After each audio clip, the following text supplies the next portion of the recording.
Алдар көсе мен қу жауырын. Алдар көсе бір күні келе жатып қу жауырын тауып алады.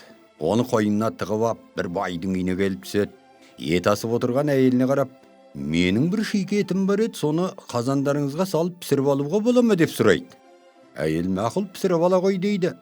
Алдар көсе тұрып, сүйектерің етімді жеп қоймаса деп сәл күмілжиді. Әйел, ойбай-ау, етті ет жейді деген не сұмдық? Егер де етіңді жеп қойса, осы үйдің малы жетеді. Біздер бір тоқты төлейік дейді.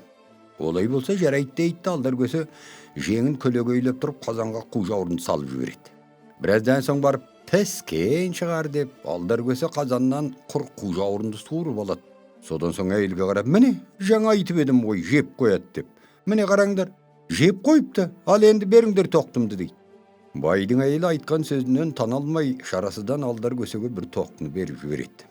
Алдар көсе байдың әйелін алдағаным жетер деп тоқтысын жетелеп тағы бір байдың ауылына келеді. Байға жолығып, байеке, ассалаумағалейкум, қалай, аман есенсіз бе, бала шағаңыз аман ба деп сұрайды.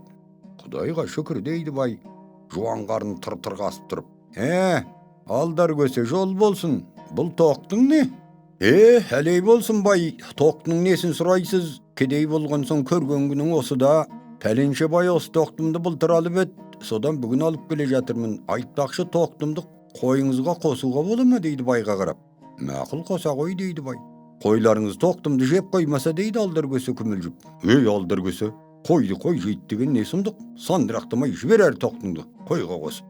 Жесе сол тоқтыңды жеген қойдың бәрін мен саған берейін дейді бай кейіп. Олай болса мақұл бай деп. Алдар көсе тоқтысын қойға қосып, өзі байдың үйіне келіп қонып жатады.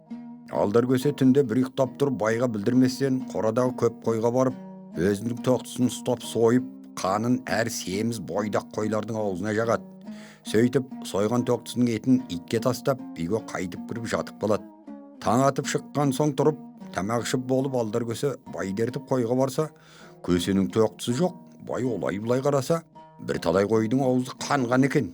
Байеке, мен сорлының айтқан әр уақытта да келетін. Кеше айтып едім ғой, қойларың тоқтымды жейді деп, осыны біліп айтып едім дейді. Ой, құдай-ай, бұл не сұмдық деп бай таңырқап, аузыған болған 10 қойын ұстап қосақтап алдар көсенің алдына салып береді. Алдар көсе көңілі тасып кетіп бара жатып, ой, қу жауырыным бір тоқты, 10 бойдақ деп өлең айтып ауылына қайтып мұратына жеткен дейді.